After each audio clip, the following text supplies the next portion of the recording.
Well, today is April 4th, Monday, 2022, and we got a few different things to talk about, my friends, regarding PlayStation Plus, some things going around with that, PSVR2, and some interesting stuff going on with that as well. Also, PlayStation 3 Emulation, we've talked about that a little bit, but there's some new stuff to talk about that as well, and also Halo Infinite, a little bit of an update going on, with that, and, from the community manager and some of the devs over at 343, so a few different things to talk about in this video. If you guys do enjoy, be sure to leave a like. It really helps out the channel. If you guys are new, be sure to subscribe. You can always change your mind later if you guys don't like the content. So we're going to jump straight into this, not waste any time. And the first thing we're going to talk about is regards to PlayStation Plus, and it's going to kind of segue into the next section as well. And that is that Wario64 posted that there is a PlayStation Now 12-month subscription on, I guess it's a deal for $59.99. I feel like that's normal price, but maybe it's not. Anyway, so throw it up on screen. You can see the tweet. Now, he says that it will convert to PlayStation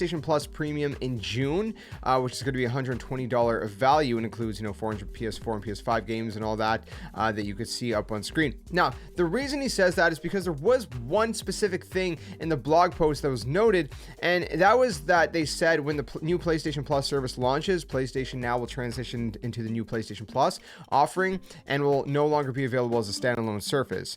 PlayStation Now customers will migrate over to PlayStation Plus Premium with no increase to their current subscription fees at launch. Now, that assumingly sounds like all you need is PlayStation Plus, or sorry, PlayStation Now, PS Now. But I really am kind of personally paranoid that I feel like the language is just, the wording is not right. I feel like the wording is, indicative of that you only need PS Now, and so everybody's stocking on PS Now.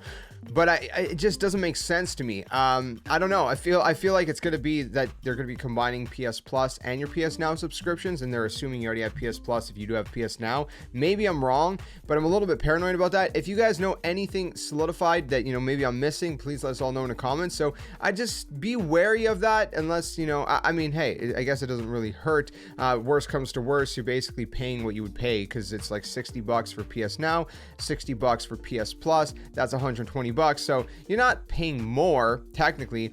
The question is, are you actually saving? Are you actually saving by stocking up a PS Now? Is that $60 value actually turning into $120 value, or is it two $60 values combined, which equals $120 anyways? Does that make sense? I don't know if that makes sense. Hopefully it does. But let me know, again, if I'm wrong, if I'm seeing this wrong. It feels like some people think like me, this might have been worded wrong. Some people think that, it was worded right and that this is how it works. So take a crack if you want, but yeah, I don't know. We're gonna segue straight from that to talk about PS3. So there's obviously the whole thing around PS Plus, the new subscription, where all the classic games are going to be, you're going to either be able to stream it or download them, except PS3. And we talked about the whole thing, with the chipset and the whole thing going on with that. It was just very complex. They shot themselves in the foot with that. But according to Jeff Grubb, apparently we could actually be seeing PS3 emulation. I'll throw it up on screen right now. It's coming from VGC, who says that Grubb says that the service could eventually receive PS3 emulation similar to the other retro systems. He says, since talking about this all week, I've asked, it sounds like Sony might be working on emulation for PS3 on PS5, and it may take some time. I wish they would come out and tell us that, and, basically just to be transparent and all that, but, basically going on to say that, unfortunately, they haven't really said any, or I guess indicated that at all. Now, one thing that is worth noting is he says on PS5. So it seems to be that PS3 emulation will not work on PS4. Maybe that's why they're not saying it right now, because they don't want to throw off the PS4 consumers, because obviously they're having a hard time getting enough PS5 consoles into everybody's hands that want some. A lot of people are still on PS4, and so that might be off-putting for some people if they're like, oh yeah, we're gonna have PS3 emulation, but only for PS5, and then it discourages them from upgrading to these other tiers. I don't know.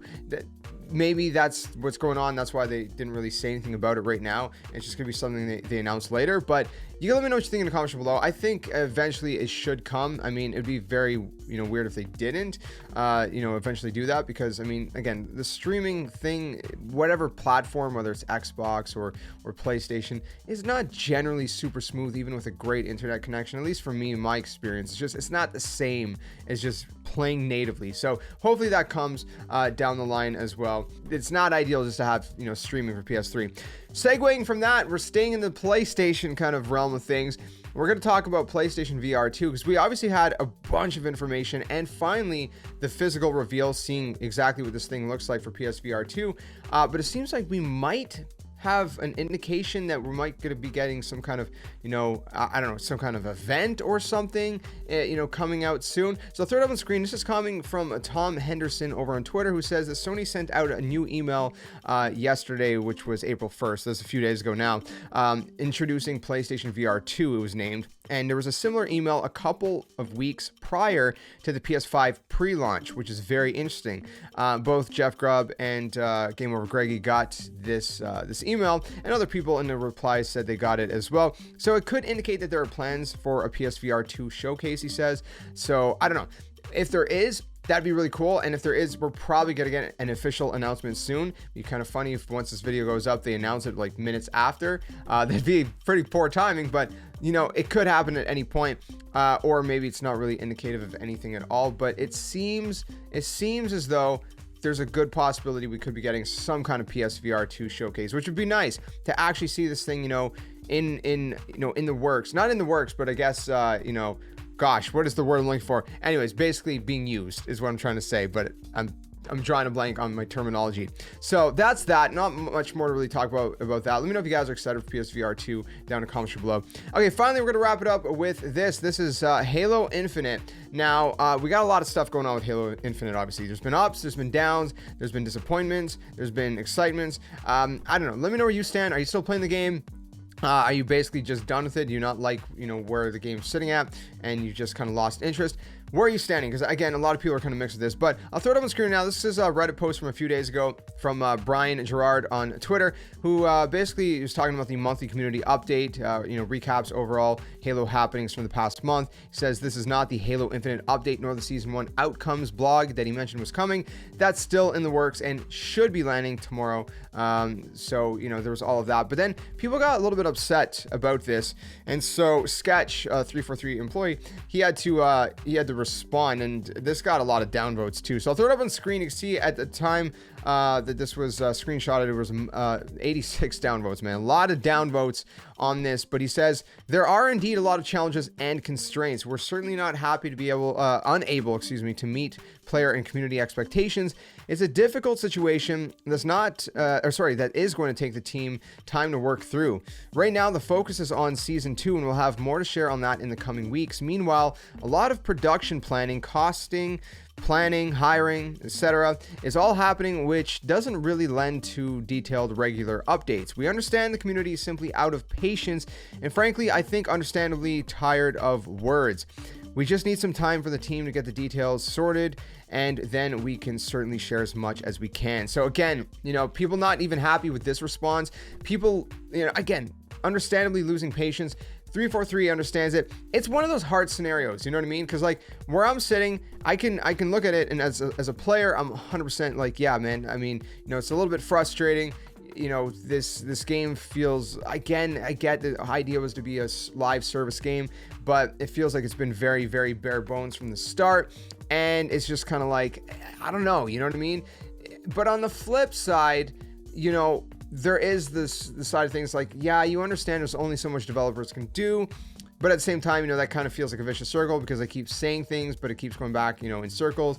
At the same time, you try to be understand. It's, you know what I mean? It's just one of those things you're going back and forth, like, okay, you know, what's happening here at this point? So I don't know. Let me know again if you guys have lost complete interest in Halo Infinite, if you're just waiting for an update, or maybe you're still playing it as of right now. Let me know in the comment section below. I'd love to hear, you know, how many people are still kind of actively playing the game and not.